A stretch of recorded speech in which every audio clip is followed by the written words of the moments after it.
सुप्रभात बच्चों। आज मैं आपके लिए दीपकम बुक लेकर आई हूँ, कक्षा 6 की प्रथम भाग। जैसे कि बच्चों की बहुत डिमांड आ रही थी इस बुक की, तो आज मैं दीपकम बुक शुरू करने जा रही हूँ, जिसका हम इस वीडियो में पाठ 1 करेंगे। और पाठ का नाम है वयम वर्णमाला पठामः। हम सब वर्णमाला पढ़ते हैं। तो आइए पाठ शुरू करते हैं। वयम वर्णमाला पठामः। पाठ का नाम है हम सब वर्णमाला पढ़ते हैं। वर्णा द्विविधा भवन्ति। वर्ण 2 प्रकार के होते हैं। स्वर व्यंजनानि च। स्वरा व्यंजनानि च, स्वर और व्यंजन। पहले पढ़ते हैं स्वरों के बारे में। स्वराणाम उच्चारणम स्वतंत्र रूपेण भवति। स्वरों का उच्चारण स्वतंत्र रूप से होता है। स्वरा द्विविधा सन्ति। स्वर 2 प्रकार के होते हैं। समानाक्षराणि संध्यक्षराणि। समानाक्षराणि जो होते हैं उसके ह्रस्व स्वर हैं अ, ई, उ, री, लृ, और दीर्घ स्वर है आ, ई, उ, री। अब ह्रस्व और दीर्घ में क्या फर्क होता है? ह्रस्व स्वर होते हैं जिनको बोलने में कम समय लगता है, जैसे अ, ई, उ। लेकिन दीर्घ स्वरों को बोलने में ज्यादा टाइम लगता है, थोड़ा सा ह्रस्व स्वर से थोड़ा ज्यादा टाइम लगता है, जैसे आ, ई, उ, री। तो इनको बोलने में ह्रस्व स्वरों से थोड़ा ज्यादा टाइम लगता है। अब एक नीचे स्टार दिया हुआ है जिसको हम नीचे पढ़ लेते हैं। क्या लिखा हुआ है? लृ वर्णस्य दीर्घा न सन्ति। जो लृ वर्ण है उसका दीर्घ रूप नहीं होता है।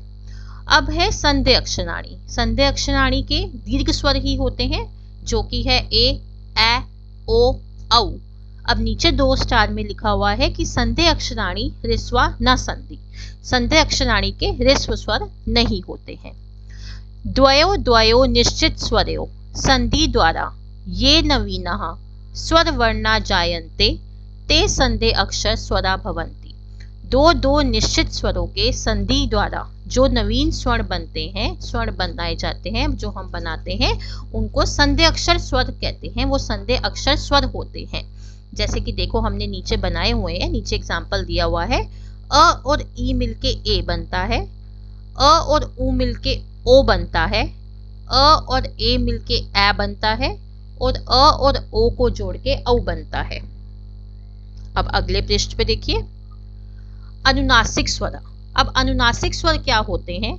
मुखेन सह नासिकया अपि उच्चारिता स्वरा अनुनासिक स्वरा सन्ति।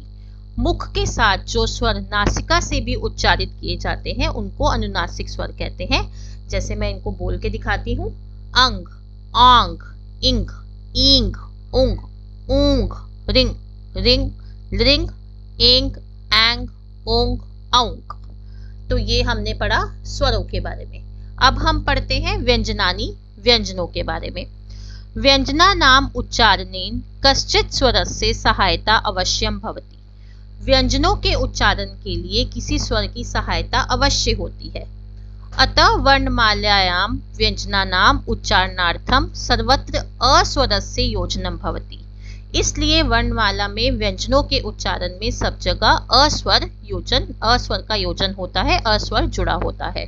उदाहरण के लिए, जैसे ये क के नीचे हलंत है, उसमें अ मिल जाएगा तो क का हलंत हट गया, क बन गया। मतलब किसी भी व्यंजन के नीचे अगर हलंत है तो उसका मतलब है वो स्वर उसमें नहीं मिला हुआ, और स्वर मिलाने के बाद हमारा व्यंजन का रूप बन जाता है। जैसे ख में अ मिलाया तो हलंत हट गया, ख बन गया।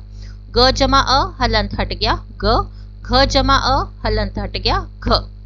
अत्र व्यंजन केवल क, ख, ग, घ इत्येव अस्ति। अब यहाँ व्यंजन क्या है? क, ख, ग, घ इस प्रकार है। अत्र अस्वर केवलम उच्चारणात् योजिका अस्ति। यहाँ अस्वर केवल उच्चारण के लिए योजक है। व्यंजनानाम चत्वारः भेदा सन्ति। अब व्यंजनों के 4 भेद हैं। वर्ग्या वर्गा, वर्गा वर्णा होते हैं, स्पर्श वर्ण भी कहते हैं जिसको। अब नीचे पढ़ते हैं उसके बारे में क्या लिखा है। व्यंजन वर्णा स्वकीय उच्चारण स्थानुसारेण पंचसु वर्गेषु विभक्ता भवन्ति। व्यंजन वर्णों के अपने उच्चारण के स्थान पे 5 वर्गों में विभाजित होते हैं। जो व्यंजन वर्ण होते हैं वो अपने उच्चारण के स्थान पर 5 भागों में विभाजित होते हैं। जैसा कि आप ऊपर देख सकते हैं, क वर्ग है जिसमें क, ख, ग, घ, ड़ आते हैं। च वर्ग है च छ ज झ न्य, ट वर्ग ट ठ ड ढ ण, त वर्ग त थ द ध न, प वर्ग प फ ब भ म। अगला होता है अंतस्थ वर्ण, जिसमें य र ल व आते हैं।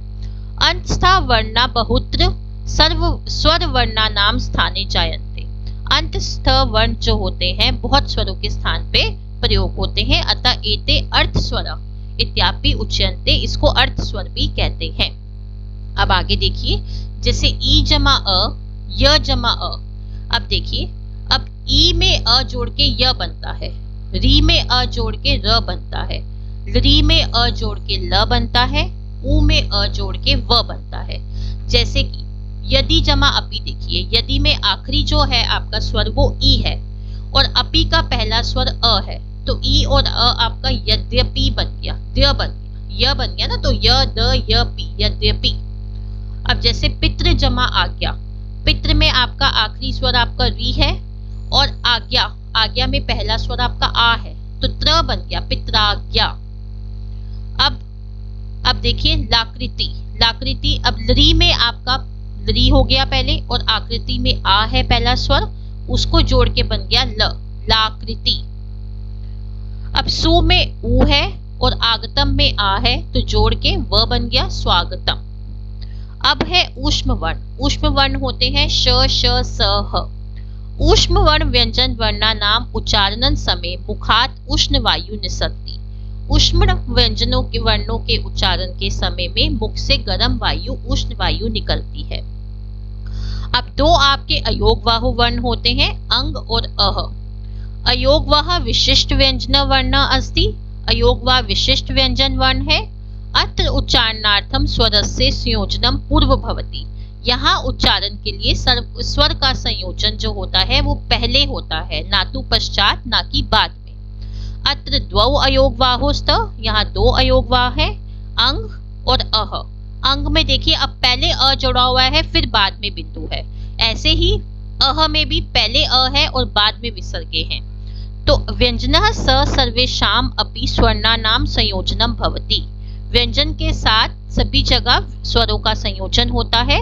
व्यंजन सह स्वरनाम संयोजनेन गुणिता अक्षराणि भवन्ति, अब व्यंजनों के साथ जब स्वरों का संयोजन होता है तो गुणित अक्षर बनते हैं। जैसे कि अब देखिए, आइए हम गुणित अक्षर वदामा लिखामा च बोलते हैं और लिखते हैं। अब स्वर दिए हुए हैं आपको सारे, देख सकते हैं आप ऊपर अ आ ई जितने भी स्वर होते हैं वो आपके ऊपर लिखे हुए हैं और उसके नीचे आपको व्यंजन दिए हुए हैं मात्रा के रूप में। तो आपने हर व्यंजन में ये मात्रा मिलानी है, गुणित अक्षर बनाने हैं, क्योंकि हमें स्वरों को जोड़ना है। जैसे क में हमने क में अ मिला तो क, आ मिला तो का, ई मिला तो की, ई मिला तो की, उ मिला तो कु, ऊ मिला तो कु, रि मिला तो क्री, रि क्री, लृ क्ली, ए के, ए कै, ओ को, औ कौ। तो ऐसे ही सारे व्यंजनों में आपने मात्रा मिलानी है, जो कि मैंने ऑलरेडी लिखा हुआ है, तो आप वहां से देख के समझ सकते हैं। सारे व्यंजन में हम स्वरों को जोड़ के, मात्राओं को जोड़कर हम गुणित अक्षर बनाएंगे। तो ये देखिए ट ठ ड ढ ण सारे लिखे हुए हैं, त थ द ध न कैसे बनेगा, प फ ब भ म में जोड़ के क्या बनेंगे। आगे देखिए य र ल व श श स ह सब में मिलके बताया हुआ है। अब अगला आता है अनुस्वार, जब हम अनुस्वार में लाएंगे तो कैसे बनेगा। अंग, आंग, इंग, इंग, उंग, रिंग, रिंग। आगे देखिए लिंग, इंग, एंग, ओंग, औंग। अब विसर्गे में लाएंगे अह, आहा, इही, इही, उहु, उहु, रिही, रिही, लृही, एहे, एहे, ओहो, औहु। अब ऐसे ही वयम अयोगवाह नाम अभ्यासम कुर्मा, अब हम अयोगवाह का अभ्यास करते हैं। अब क में स्वर, अब देखिए स्वर, अब हमने क्या मिलाया, तो क में मिलाया तो क्या बन गया, कंग, कांग, किंग, कींग, कुंग, कूंग, क्रिंग, क्रिंग, क्लिंग, केंग, कैंग, कोंग, कौंग, ये बन गया। अब देखिए जैसे हमने ऊपर पढ़े थे अभी अनुस्वार, वही मैंने आपको इसमें जोड़ के बताए हैं। विसर्गे भी मैंने आपको बताई, स्वरों के साथ जैसे विसर्गे लगी हुई थी मैंने आपको बोल के दिखाया। अब उसको हम व्यंजनों में क्योंकि वो अयोगवाह है, तो उसको हम व्यंजन में मिला के बताएंगे। अब ख में जब स्वर मिलेगा, जब ख में विसर्गे लगेंगी तो क्या बनेगा? खह, खहा, खी, खी, खू, खू, ख्री, ख्रीह, ख्रीह, ख्रीह, ख्रिह, खेह, ख्रेह। तो ये सारे खहू, खहू, तो ये विसर्गे लगा के आपको समझाया हुआ है मैंने। तो आगे देखते हैं अगले पेज पे। संयुक्त व्यंजनानि, एकाधिक व्यंजन वर्णानाम मेलनेन संयुक्त व्यंजनानि भवन्ति। एक से अधिक व्यंजन के वर्णों के मेल से संयुक्त व्यंजन होते हैं।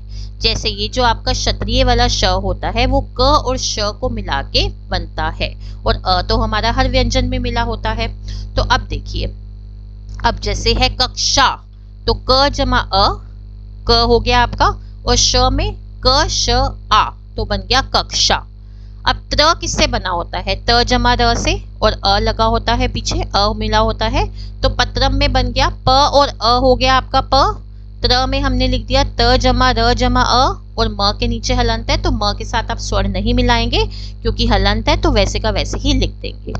अब ज्ञ किससे बन के मिलता है? ज जमा न्य जमा अ, तो ज्ञा में हो गया ज जमा न्य जमा आ, न जमा अ, और म के पीछे हलंत है, तो म के नीचे हलंत वैसे ही लगा देंगे।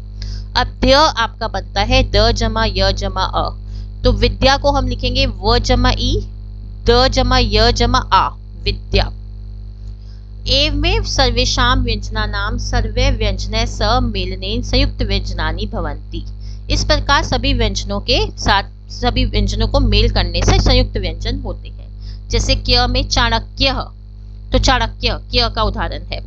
ण का अर्णव, नृ का मंत्र, क्र का कर्म, इंद्र का इंद्र, स्थ्य का ओष्ठ्य, पद्यम, श्च का उष्ट्र, न्ध्य का संध्या। अब वर्ण वियोग, अब अगला है आपका वर्ण वियोग। अब हम इसमें वर्ण वियोग पढ़ेंगे। देखिए, अब जैसे मैंने आपको समझाया है कि अजह कैसे बनेगा, अ जमा ज जमा अ जमा विसर्गे। अब ध्यान रखना है आपने कि हर व्यंजन के नीचे हलंत जरूर लगाना है, क्योंकि उसमें उसको आप स्वर से अलग कर रहे हो, तो पहले व्यंजन के नीचे हलंत लगाओगे, तभी उसमें जो भी स्वर है वो लगाओगे। जैसे मातृणम, तो बन गया म जमा आ जमा त जमा री जमा ण जमा अ जमा म। रामः का बन गया र जमा आ जमा म जमा अ जमा अ, विसर्गे। अब नेक्स्ट है आपका क्लिप्तम, तो बन गया क जमा लरी जमा प जमा त जमा अ जमा म। अब हरि का बन गया ह जमा अ र जमा ई और विसर्गे। लृकारः लृ जमा क जमा आ जमा र जमा अ जमा विसर्गे। सीता स जमा ई जमा त जमा आ। अगला है देवा, द जमा ए व जमा आ जमा विसर्गे। गुरु ग जमा उ जमा र जमा उ जमा विसर्गे। अगला है एकैकः, ए जमा क जमा ए जमा क जमा अ जमा विसर्गे। वधू व जमा अ जमा ध जमा उ जमा विसर्गे। ओम ओ जमा म, अब म के नीचे हलंत है, तो आगे हम स्वर नहीं मिलाएंगे। ऋषि री जमा श जमा ई जमा विसर्गे। औषधम औ जमा श जमा अ जमा ध जमा अ जमा म। अब ऐसे ही आगे और उदाहरण है, जैसे क्य का वाक्यम दिया हुआ है, तो व जमा आ जमा क जमा य जमा अ जमा म। मूर्धन्य म जमा उ जमा र जमा ध जमा अ जमा न। अब आधा न है तो सिर्फ हलंत लगा के छोड़ देंगे क्योंकि उसमें स्वर नहीं है। न जमा य जमा अ जमा विसर्गे। तालव्य त जमा आ जमा ल जमा अ जमा व जमा य जमा अ जमा विसर्गे। ब्राह्म, ब्रहाम का होगा ब जमा आ जमा ह जमा य जमा अ जमा म। क्रीडा क जमा र जमा ई जमा ड जमा आ। ग्रहणम ग जमा र जमा अ जमा ह जमा अ जमा ण जमा अ जमा म। ध्यान देखिए, एक एक आप एक एक अक्षर को अलग करेंगे ध्यान से। वज्रह व जमा अ, अब क्या बनेगा वज्रह का, व जमा अ जमा ज जमा र जमा अ जमा विसर्गे। दृष्टः दृष्टा द जमा र जमा अ जमा श, क्योंकि आधा श है तो स्वर नहीं लगाएंगे, जमा ट जमा आ। प्रगति, अब प के बाद र की आवाज आ रही है, प्रगति, प जमा र जमा अ, ग जमा अ, त जमा ई जमा विसर्गे। ब्रह्मा, ब जमा र जमा अ जमा ह जमा म जमा अ। ब्रह्मचारी, ब जमा र जमा अ जमा ह जमा म जमा आ जमा च जमा आ जमा र जमा ई। जानवी, ज जमा आ जमा ह जमा न जमा अ जमा व जमा ई। ध्वनि, अब आधा थ तो हलंत आएगा, सिर्फ स्वर नहीं मिलाएंगे, ध जमा व जमा अ जमा न जमा ई जमा विसर्गे। सरस्वती, स जमा अ जमा र जमा अ जमा स जमा व जमा अ जमा त जमा ई, बड़ी ई। अब आगे देखिए, मैंने ऐसे ही सारे आपको बताए हुए हैं कि आप कैसे करेंगे। सारे मैंने लिखे हुए हैं, आपको समझ आ जाएंगे इजीली। अब हम पढ़ते हैं वर्ण संयोग। वर्ण संयोग का मतलब है कि आपको उन्होंने व्यंजन करके दिखाया हुआ है, तो अब आपको क्या करना है, उसको संयोग करना है। जैसे हमने यहाँ पे वर्ण वियोग पढ़ा था, है ना, तो अब यहाँ पे उन्होंने अलग अलग करके वियोग करके लिखा हुआ है, आपको संयोग करना है बेसिकली। जैसे पहले का बन गया दाशरथी, जब आप जोड़ेंगे उसको, अब ये उल्टा है, ह को ई में मिलाया, ही बन गया, म जमा आ इस मा, ल जमा अ इस ल, य जमा अ इस य और विसर्गे हिमालय। क जमा री इस क्री, श स्वर नहीं मिला हुआ तो आधा श, ण जमा अ इस ऋ विसर्गे कृष्ण। न जमा अ इस न, र जमा ए इस रे, न स्वर नहीं है आधा न, द र अ इस द्र और विसर्गे नरेंद्र। म, अब म जमा अ इस म, न्य तो न्य आधा हो गया, ज जमा उ इस जू, ल जमा अ इस ल विसर्गे मंजुलः। तो ऐसे ही आप सारा वर्ण संयोग भी करेंगे।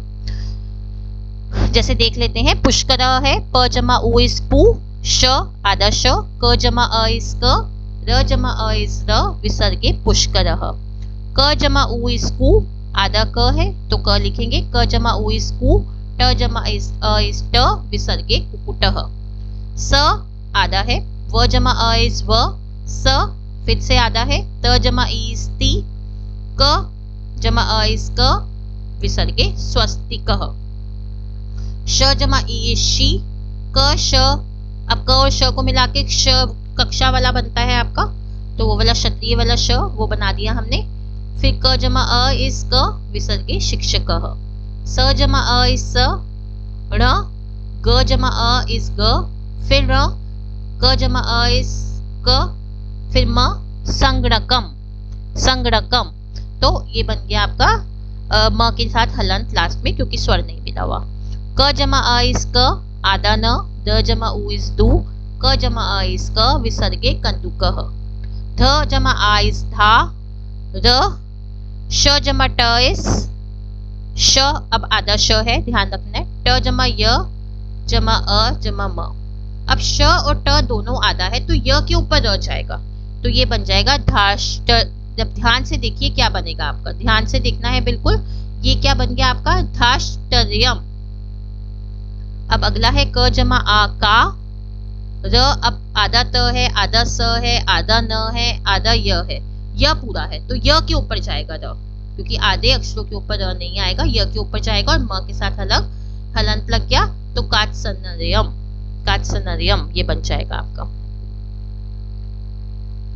अब ये कुछ आपको शब्द अर्थ दिए हुए हैं, जिसकी हिंदी दी हुई है, पित्राज्ञा पिता का आदेश, लाकृति ल वर्ण का रूप, अर्णव सागर, उष्ट्र ऊंट, ब्राह्म बाहरी, ग्रहणम स्वीकार करना, वज्रम इंद्र का शस्त्र हीरा, दृष्टा देखने वाला, ब्रह्मा परमेश्वर, देवा संसार की पूजनीय शक्तियां, ऋषि तपस्वी, प्रगति विकास, ब्रह्मचारी विद्या व स्वयं संयम व्रत रखने वाला, जानवी जहू ऋषि की पुत्री गंगा, सप्तऋषि 7 महान ऋषियों का समूह, ढक्का ढोल डंका जिसको कहते हैं आप, वितम धन, पंकजम कमल, संधि 2 वर्णों का मेल, संस्कृता संस्कार करने वाला, कांसकान किन किन को, कंसमिश्चित कहीं पर, पुलिंगम पुरुषवाचक लिंग, संयम आत्मनियंत्रण, संवादः सौहार्दपूर्ण चर्चा, प्रातः काल सुबह का समय, राष्ट्रम राष्ट्रीय देश, मत्स्य मछली,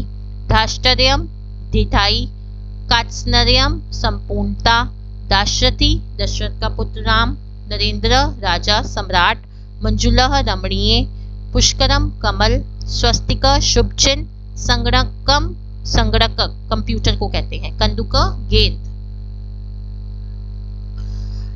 एकैकय हर एक, अजह बकरा, वधु विवाहित नारी, मातृणम माता का ऋण, अगला है कृल्लप्तम माना हुआ, ऋकारः ऋवर्ण, ओम एकाक्षर ब्रह्मा, औषधम औषध, जिहा जीभ, नामधेयम नाम, भगिनी बहन, भ्राता भाई, पितामही दादी, पितामह दादा, मातामही नानी, मातामह नाना, सुश्री कुमारी, श्री लक्ष्मी, उपाधि विशेषता, प्रथम नाम पहला नाम, मध्य नाम बीच का नाम, अंत्य नाम अंतिम नाम, कुल नाम कुल गोत्र या वंश का नाम। तो ये थे हमारे वर्ड मीनिंग। अब मैंने आपको ये पूरा एक्सप्लेन किया है क्योंकि मैं चाहती थी कि आपको हर शब्द का मीनिंग पता हो, इसीलिए मैंने सारे शब्द अर्थ बोल के आपको बताए हैं, क्योंकि आपको ये पता होने बहुत जरूरी है। तो यहाँ हमारा वीडियो समाप्त होता है। तो मैं आशा कर रही हूँ आपको सारा समझ आ गया है। तो अंत में मैं यही कहूँगी, kindly like share subscribe and comment my channel the education truth. धन्यवाद।